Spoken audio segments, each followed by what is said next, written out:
I'm Mrs. Dicky Asawo. Today I'll be taking you on the subject economics, and we'll be looking at the theme principles of economics and the topic meaning of economics and related concepts.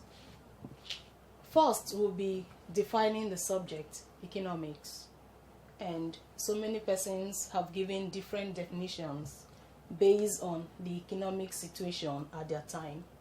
And one of such economists is Adam Smith. He defined economics as an inquiry into the nature and causes of wealth.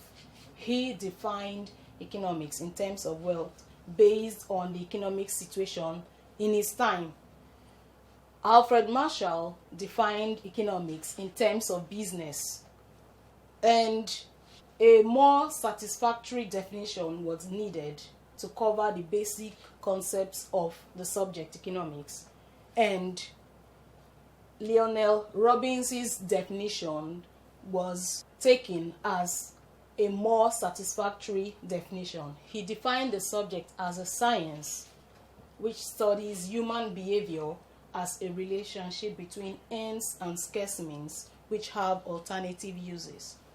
Now, this definition has been accepted because it covered the basic concepts in the subject, and one of which is that economics is a science. He also said economics deals with ends. Ends are our basic wants, basic desires, our desires for goods and services. He also talked about scarce means. Means are the resources to meet our wants. And he said these resources are actually scarce. Means could be land, it could be capital, it could be labor. So we don't have it in abundance, they are actually scarce. And he said these resources have alternative uses. They can be used for more than one thing, or they can be used to meet more than one want, as the case may be. Now, based on his definition, we have some basic concepts. Now, first, we would like to answer the question based on his definition: is economics a science? Economics is a science because economics deal with laws that are true or hold true in certain conditions, just like the pure sciences. In case of chemistry, in case of physics, certain things will naturally happen in a particular condition. The same thing with economics. Also, we said economics is a science because it uses scientific methods, method of investigation, method of observation and analyzing situations in the economy. It also uses quantitative techniques to analyze, to investigate, and to observe situations in the economy. But it is important to note that economics is not a pure science like the case of physics or chemistry or biological science, as the case may be. Economics is rather a social science. And this is because it deals with human behaviors in trying to meet their day-to-day needs. Okay, quickly, the concepts based on our definition. One of such concepts is the concept of want. What are wants? Wants are our daily desires for goods, for services. So our wants could be food, could be clothing, could be services like healthcare, could be services like communication or medical services. It is important to note that our wants are numerous. There are so many. If I ask every one of us to itemize the things that we want to achieve or the things that we desire to get, we'll have a long list of several items ranging from very important to even luxury goods. So our wants are numerous and they differ. My want is actually different from yours. Your want is different from the person sitting by you. It is also important to note that when a want is satisfied as human beings, there is the tendency to have another want. This is why it is said human beings are insatiable. They can never get fully satisfied. When one need is satisfied and you think, okay, I'm done, then another comes up. Okay, now because our wants are so many, meaning they are unlimited, so many wants like food, clothing, shelter, security, transportation, and their likes.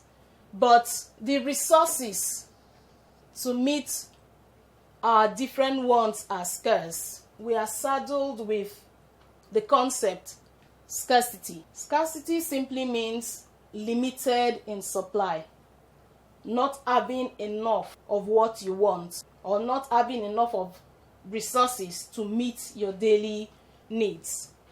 Now, because our resources are not in the quantity that we desire, we are saddled with the option of making choices. You want a pen, you want an exercise book, you want a sandal, you want a phone. Like the picture we have here, you're saddled with making a choice between point A, point B, C, D, and E. Okay, now because we have to make choices, okay, selecting between the different things that we need, then it is important that we scale our preference. Scaling our preference simply means arranging our wants in order of priority, in order of importance. So if I want a pen, if I want an exercise book, if I want a school bag, and I know that what I have, my money or my resource, can't get all of these, what do? Then I rank them.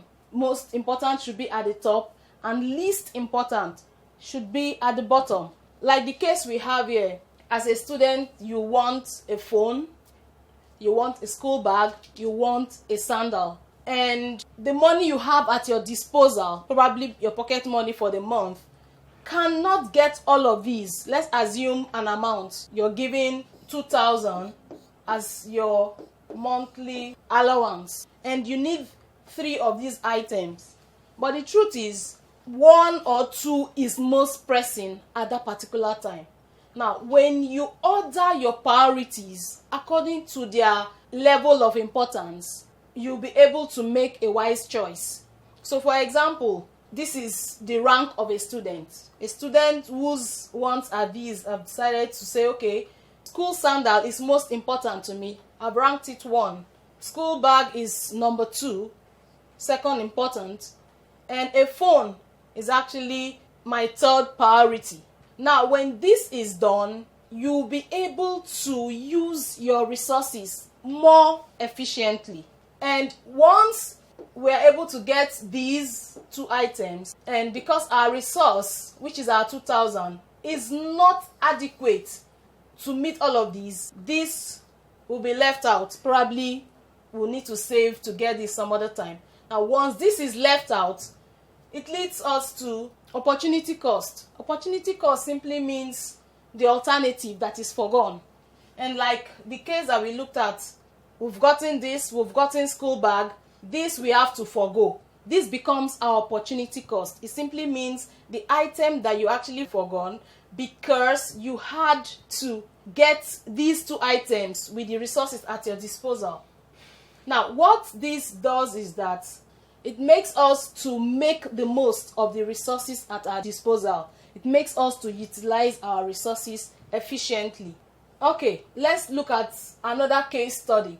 One of us here is saddled with desire to get these 4 items. I want a phone, I want a bike, I want a school bag, and I want a sandal. But the resources at my disposal cannot get all 4 items. And by the time I ranked my orders or prioritize my orders, my wants, I discovered that a school bag and a sandal are my pressing need at this particular point in time. Now I decided to go for this. I actually purchased these 2. These I left out because my resources were not adequate to cater for them. Now these 2 items become my opportunity cost. The real cost of buying this is actually this that I've forgone. Now, why do you need to know about the subject economics as a student? This is because as a student, to help you to think rationally in terms of making wise decisions that will make you or give you maximum satisfaction, that will help you utilize your resources efficiently. Okay, it helps us to allocate our limited resources optimally. I have a particular amount of money and I want to get the highest satisfaction that there is. It helps me to allocate these resources to ensure that I get the needed satisfaction. In summary, we've learned today that economics is actually a science, although it is not a pure science, but it is a social science because it deals with human behaviors. We've also learned that human wants are unlimited. There are so many, but the resources to satisfy these wants are actually limited. Now, because you want to get maximum satisfaction, you need to make choice. And in making choice, you need to make the best choice. And one way to make the best choice is to order your priorities, rank them, scale them, which is most important for me at this particular time. And when I do that, some alternatives will be forgone because I can't get everything. This is the end of our class. Thank you, students.